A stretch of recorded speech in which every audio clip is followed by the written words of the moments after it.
सभी शिक्षक साथियों को मेरा नमस्कार। मैं बेसिक की शिक्षिका आपका अपने YouTube चैनल पर हार्दिक स्वागत करती हूं। आज के वीडियो में हम लोग बात करेंगे आधारशिला मॉड्यूल के भाग 2 के बारे में, जबकि पिछले वीडियो में हम लोग बात कर चुके हैं आधारशिला मॉड्यूल के भाग 1 के बारे में, जिसमें हम लोगों ने फाउंडेशन लर्निंग की अवधारणा या इस हस्त पुस्तिका का प्रयोग कैसे करें, लर्निंग आउटकम क्या है, उसका वर्गीकरण क्या है, हिंदी भाषा कक्षा 1 से 5 तक आकलन हेतु क्या लक्ष्य एवं संकेतक रखे गए हैं, और कक्षा 1 से 5 तक गणित के क्या आकलन हेतु लक्ष्य एवं संकेतक रखे गए हैं।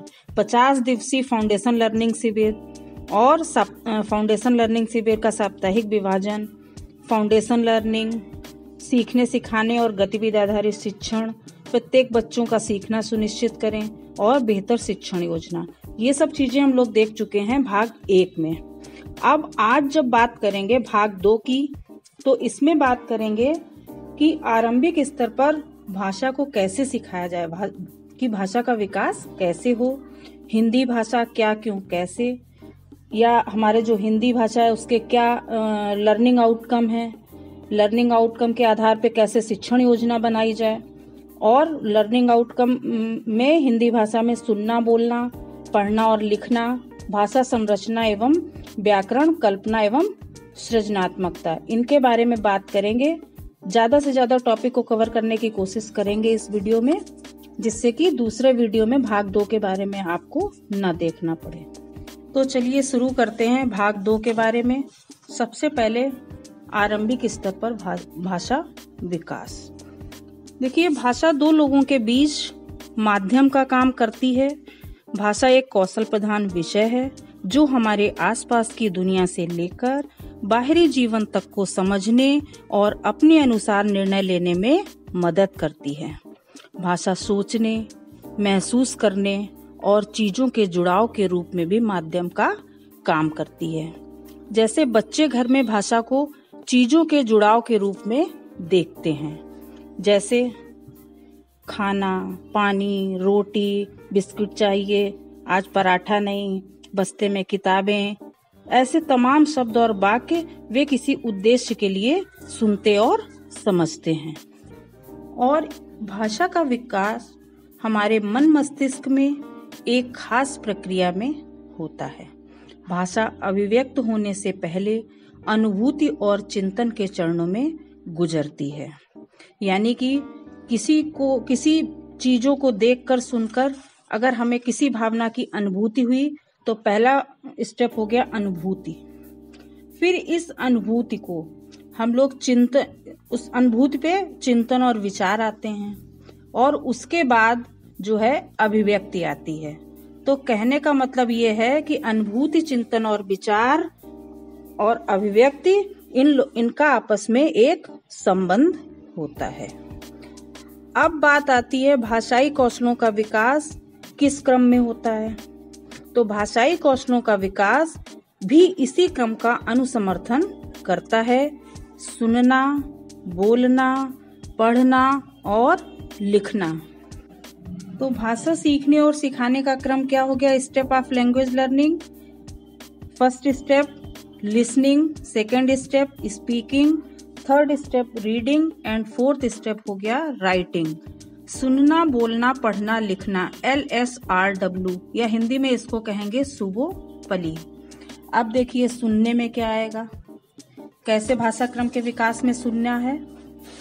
इसमें क्या है, प्रारंभ में बच्चों को गीत, कविताएं, कहानियां, समूह गीतों को सुनने के अवसर दें। स्वर व्यंजनों की ध्वनियों को सुनकर समझने का अवसर दें। समान ध्वनियों वाले शब्दों को सुनाएं और उन्हें बोलने के लिए प्रोत्साहित करें। शिक्षक बच्चों से बातचीत करें, उनके माता पिता, भाई बहन, त्योहारों आदि के बारे में पूछें और बात करें। कुछ सरल प्रश्न करें और बच्चों को उत्तर देने के लिए प्रोत्साहित करें। तो ये हमारा फर्स्ट जो है स्टेप हो गया लिसनिंग का, कि अगर हमें भाषा का सिखाना है तो सबसे पहले ये करना होगा। फर्स्ट स्टेप में लिसनिंग आएगी और हमें ये सब चीजें करनी होंगी। इसके बाद सेकेंड स्टेप है स्पीकिंग। अब क्या करना है, शिक्षक बच्चों को चित्र दिखाकर उन पर देखकर बातचीत करें। चित्र कथाएं दिखाएं, कहानी बताएं और कहानी को आगे बढ़ाने को कहें। उन्हें अपने विचारों को बोलकर व्यक्त करने को कहें या वर्णों के साथ उनके चित्रों को पहचानवाकर बोलने को कहें। जैसे अनार बना हुआ है और एक आ है, तो अब आप ये बताएं कि वर्णों के साथ कौन सा चित्र आएगा। वर्णों के साथ उनके चित्रों को पहचानकर बोलने को कहें। शब्दों के साथ उनके चित्रों को पहचानकर बोलने को कहें। ये तो हो गया हमारा सेकेंड स्टेप। अब आता है थर्ड स्टेप, रीडिंग। अब जब लिसनिंग और स्पीकिंग का स्किल उनमें आ गया है, पहले लिसनिंग आया तो वो अगले कौशलों के लिए आधार का काम कर रहा है। उसके बाद जब उन्होंने बोलना सीखा तो उनको 2 स्किल हुआ, सुनना और बोलना। अब ये सुनना और बोलना पढ़ने और लिखने के लिए एक आधार का काम करेंगे। यही सब चीजें हैं आधारशिला मॉड्यूल में। तो अब बात करते हैं रीडिंग की। 2 वर्णों से बने अमात्रिक शब्दों और उनके चित्रों को देखकर पहचानना और उनका उच्चारण, जैसे जल, कल, थल, नल, जल, घर आदि। अब 3 वर्णों से बने अमात्रिक शब्द और उनके चित्रों को पहचानकर उनका उच्चारण कराएं। जैसे महल का चित्र दिखाएं, महल, कमल, पनघट, टहल, ये सब चीजें जो है इनका उच्चारण कराएं। इसके बाद मात्रिक शब्दों को पढ़ना सिखाएं। फिर छोटे छोटे वाक्यों को पढ़ना और धीरे धीरे पाठ्य पुस्तक के पाठों को पढ़ना, समाचार पत्र को पढ़ना। तो इस तरीके से स्टेप बाय स्टेप जो है वो रीडिंग की स्किल जो है वो डेवलप करवानी है। अब 4th स्टेप आता है राइटिंग। राइटिंग की शुरुआत कहाँ से करेंगे? पहले अमात्रिक शब्दों को लिखना, मात्रिक शब्दों को लिखना, छोटे वाक्यों को लिखना, फिर नकल करना, इमला लिखना, अपने मनोभावों को स्वयं लिखना। अब बात करते हैं भाषा के पहलू। भाषा के 2 पहलू होते हैं। पहला तो यांत्रिक और दूसरा भाव या चिंतात्मक। यांत्रिक, इसके अंतर्गत लिपि, वर्तनी शुद्धता, उच्चारण और सुलेख। और भाव चिंतनात्मक में भाव ग्रहण करना, भाव अर्थ ग्रहण करना, सोचना, प्रतिक्रिया देना, समीक्षा करना, सारांश निकालना, प्रदर्शन करना, प्रस्तुत करना आदि आता है।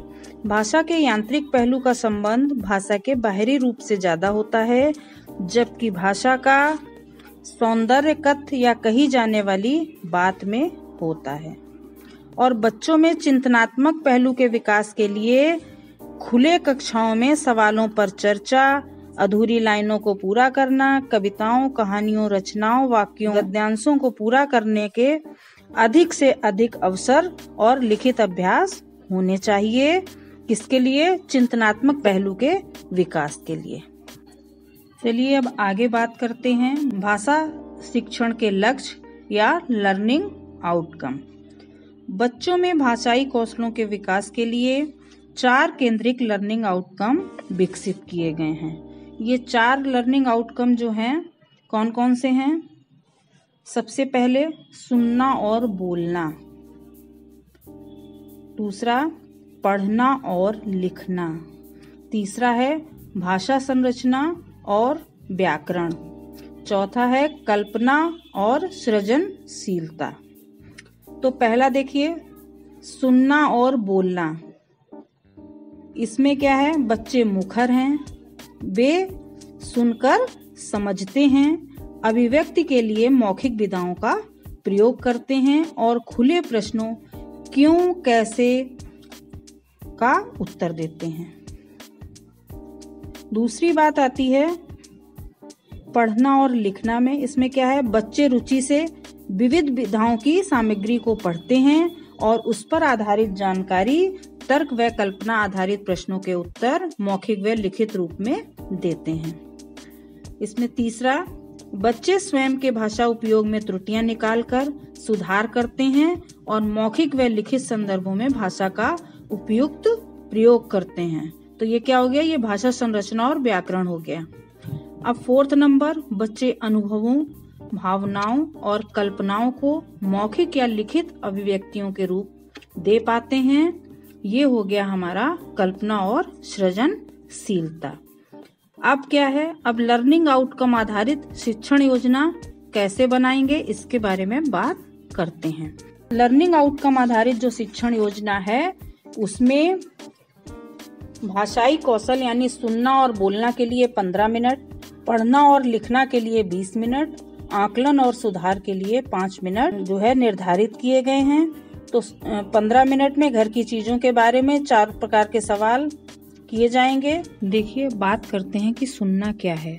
तो सुनने के कौशल विकास के लिए हमें अपने आसपास बोले जा रहे शब्दों, ध्वनियों आदि के निरंतर संपर्क में रहना जरूरी होता है और इसमें आसपास की ध्वनियों को सुनकर समझना प्रमुखता से शामिल होता है। भाषा के मूलभूत कौशलों में सुनना अत्यंत महत्वपूर्ण है क्योंकि इस कौशल का प्रयोग हमें दैनिक जीवन में लगातार करना पड़ता है।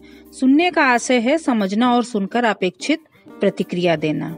अब सुनने के कौशलों का विकास कैसे होता है या किन चरणों में होता है, तो सुनने के कौशल का विकास 2 चरणों में होता है।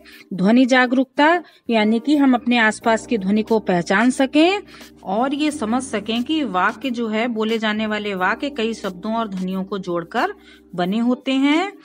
इसी प्रकार अलग अलग शब्द विभिन्न ध्वनियों और वर्णों को जोड़कर बनते हैं। इन ध्वनियों को पहचानना और वर्णों से जोड़ते हुए शब्द के रूप में बोल पाना ही ध्वनि जागरूकता है। ध्वनि जागरूकता को एक उदाहरण के रूप में देख लीजिए।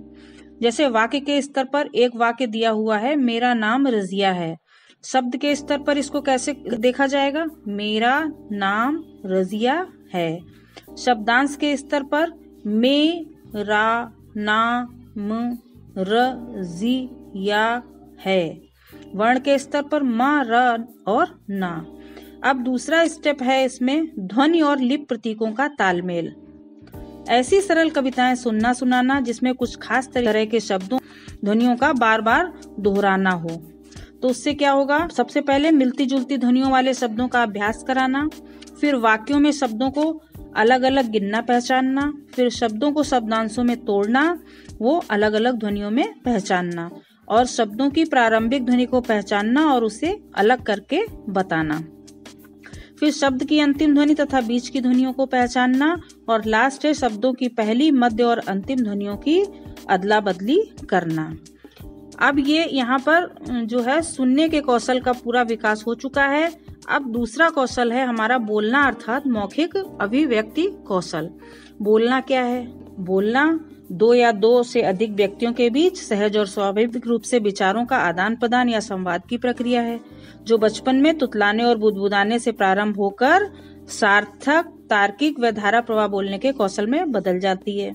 अपनी बात, विचार को तर्कपूर्वक, क्रमबद्ध और प्रवाह के साथ अपने शब्दों में व्यक्त करना तथा दूसरों की बातों विचारों को समझते हुए उनके तारतम्य में प्रभावी रूप से अपनी बात रखना बोलने का कौशल होता है। सामान्यतः इसमें निम्नलिखित तत्व शामिल होते हैं। कौन से तत्व शामिल होते हैं? ये एक तो होता है कि सोचने के लिए बातचीत, फिर हो सकता है अपने अवलोकन व दैनिक अनुभव साझा करना, सुनी गई बातों को अपने शब्दों में व्यक्त करना, बातचीत के दौरान नए नए शब्दों का प्रयोग करना और सुनी गई बातों पर अपनी अनुक्रिया या रिस्पॉन्स देना। अब बात सुनने और बोलने के हो गई है। अब सुनने और बोलने के कौशल विकास के तरीके और गतिविधियां क्या हो सकती हैं? तो सुनना और बोलना लगभग एक साथ चलने वाली प्रक्रिया है। अब बच्चों से बातचीत के दौरान 4 प्रकार के सवालों का उपयोग करना चाहिए। एक तो सूची सवाल, इसमें क्या है जिनके उत्तर सूची के रूप में बनते हैं। दूसरा है प्रक्रिया आधारित सवाल, इसमें जैसे आप पूछ सकते हैं दूध से दही या मक्खन कैसे बनाया जाता है। तीसरा है तर्क आधारित सवाल, इन प्रश्नों में क्यों और क्या शब्द का प्रयोग करके जो है हम उनसे क्वेश्चन पूछें और वो जो है इसका आंसर दें। इससे क्या होता है, तार्किक भाषा का विकास होता है। फिर है कल्पना आधारित प्रश्न, जैसे अगर आप जिलाधिकारी होते तो क्या करते, अगर आप मुख्यमंत्री होते तो क्या करते। इसमें गतिविधियां कौन सी करा सकते हैं? चर्चा और बातचीत करा सकते हैं, चित्र पर बातचीत कर सकते हैं, कहानियां सुना सकते हैं, कविताएं सुना सकते हैं, अभिनय और रोल प्ले करा सकते हैं, निर्देशों का अनुपालन करा सकते हैं, जैसे हम कहें ताली बजाओ, छत की ओर देखो, आंखें बंद करो, अंताक्षरी करा सकते हैं, अंतिम या प्रथम अक्षर से नए शब्द या लाइन बोलना, मैं बोलूं तुम बनाओ, जैसे हमने कह दिया कागज की नाव, बच्चे बना रहे, मिट्टी से कह दिया गोला बनाओ या बोर्ड पर त्रिभुज बनाओ, तो मैं बोलूं तुम बनाओ, ये करवा सकते हैं। सुनो और बताओ, जैसे किसी पशु पक्षी की आवाज बोली या बस का हॉर्न बजाया और बच्चों से कहा कि ये किसकी आवाज है, इस तरीके से एक बोले दूसरा बताए। इसमें क्या है, गोलाकार बच्चों को बैठा दिया एक दूसरे की तरफ मुंह करके, और फिर कुछ जानवर पक्षियों आदि की आवाज करके पूछा जाए कि एक बोलेगा और दूसरा बताएगा, आंखें खुली हों या बंद हों। इसमें भी क्या होता है, कोई भी ध्वनियां सुनाकर बच्चों से उस ध्वनि के बारे में बताने को कहें कि वो ध्वनि किस वस्तु से प्राप्त की गई है, कौन सा शब्द अलग, जैसे रीता गीता मीता मधु कर दिया तो इसमें बच्चे बताएंगे मधु अलग है। मेरे आसपास नाम क्या है, देखो बोलो, सुनो कूदो, अंतर खोजो, नाम वाम, इसमें क्या है, सभी बच्चों को एक गोल घेरे में बैठा देंगे और कुछ वर्णों की पर्चियां बनाकर रख लें। अब क्या है, एक एक कर किसी एक वर्ण की पर्ची रुमाल में बांधें और ताली बजाते हुए रुमाल को आगे बढ़वाएं। जिस बच्चे के पास ताली रुके उसे रुमाल लेकर पर्ची निकालें और वर्ण पढ़ें।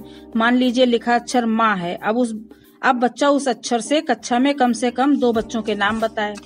तो ये हो गया अदल बदल, अद्भुत अक्षर, जोड़ो, जोड़े बनाओ, सोचो, साझा करो, दिखाओ, पूछो, बताओ। जैसे शिक्षक बच्चों से घर से कुछ चीजें लाने को कहते हैं, बच्चे उसे पूरी कक्षा के सामने दिखाते हैं और फिर उसके बारे में बताते हैं। तो ये विभिन्न प्रकार की बहुत सारी हमारी गतिविधियां हैं। इस मॉड्यूल में लगभग जो है 40 गतिविधियां दी हुई हैं। उन गतिविधियों के आधार पर बच्चों में इन स्किल को हम लोग निखार सकते हैं। अब बात करेंगे लर्निंग आउटकम आधारित शिक्षण योजना। इसके कुछ नमूने इसमें दिए गए हैं मॉड्यूल में। इसमें कक्षा 2 का जो है पाठ 17 हमारे सहयोगी दिया हुआ है और कक्षा 1 का पाठ 8 रसोई दिया हुआ है। इसके बाद अब इतना सब करने के बाद अब हमको ये कब माने कि अब बच्चों में सुनने और बोलने का कौशल आ गया है, तो जब बच्चा अपने आसपास की ध्वनियों को सुनकर पहचान ले, उसमें अंतर करने लगे, सुनी हुई बात का मतलब या आशय समझने लगे और सुनी गई बात पर सटीक रिस्पांस देने लगे, तब ये मान लेना चाहिए कि बच्चे में सुनने का कौशल विकसित हो गया है। और जब बच्चे अपनी बात विचारों को सोचकर सटीक शब्दों का चयन कर उचित हाव भाव, क्रमबद्धता, प्रवाह और व्याकरणिक शुद्धता एवं तार्किकता के साथ व्यक्त करने लगता है, जब वह दूसरों की बातों पर बोलकर सटीक और प्रभावी अनुक्रिया देने लगता है, तब हमको ये मान लेना चाहिए कि बच्चे में बोलने का कौशल विकसित हो गया है। अब बात है आकलन और सुधार की। सुनकर समझने और तदनुरूप तत्काल सटीक अनुक्रिया देने वाली गतिविधियों से सुनने की दक्षता का आकलन किया जा सकता है और जहां तक आवश्यक हो वहां बच्चों को जरूरी मदद देते हुए सुनकर समझने की क्षमता का विकास किया जाना चाहिए। सामान्य तौर पर हम ये कह सकते हैं कब कि बच्चे में बोलने का कौशल आ गया है, जब वो क्या कर पाए, परिवेशी चित्रों पर स्वाभाविक रूप से बातचीत कर पाए, पूछे गए सरल प्रश्नों के उत्तर दे पाए, सुने और पढ़े गए सरल अंशों पर अपनी राय दे पाना, अपने निजी अनुभव और विचार सबके साथ साझा कर पाना, अपनी बात प्रवाह के साथ कह पाना और निर्देशों का आसानी से पालन कर पाना, सुने गए या पढ़े हुए अंशों को अपने शब्दों में व्यक्त कर पाना या उसका सार बता पाना, समूह में पहल करते हुए नेतृत्व कर पाना। अब जैसे सुनना और बोलना दक्षता हो गई या लक्ष्य हो गया, ये इसके लिए हम लोग आकलन संकेतक क्या यूज कर रहे हैं कि बच्चा अपने आसपास की ध्वनियों को सुनकर अंतर कर लेता है और सुनी गई बात पर सटीक अनुक्रिया देता है। तो अब हम लोग आकलन हेतु क्या तरीके या प्रश्न अपना सकते हैं? तो क्या होगा, बच्चों को विभिन्न ध्वनियां सुनाकर उनके बारे में पूछें। घंटी की आवाज, ताली की आवाज, कोयल की आवाज, बकरी की आवाज, ये सब चीजें हम लोग बोलें या सुनाएं और बच्चे उस पर रिस्पॉन्स करें। बच्चों को सरल निर्देश दें, खड़े हो जाओ, बायां हाथ खड़ा करो, दायां खड़ा करो, छत की ओर देखो, ताली बजाओ, बस्ते से किताब निकालो। तो इस तरीके से प्रेरणा तालिका के अनुसार सुनने और बोलने की जो दक्षता है वो हम लोग पूरी करेंगे। आज का ये वीडियो बहुत लंबा हो रहा है, इसलिए अगले दक्षता या लक्ष्य जो है वो अगले वीडियो में डिस्कस करेंगे, यानी भाग 2 के 2 वीडियो बनेंगे। आज के वीडियो में बोलना और सुनना 2 कौशलों का विकास हो गया बच्चों में। अब अगले वीडियो में पढ़ना लिखना, इन कौशलों का विकास, और इसके अलावा संरचना और व्याकरण तथा कल्पना और सृजनात्मकता, इन सब के बारे में अगले वीडियो में डिस्कस करेंगे।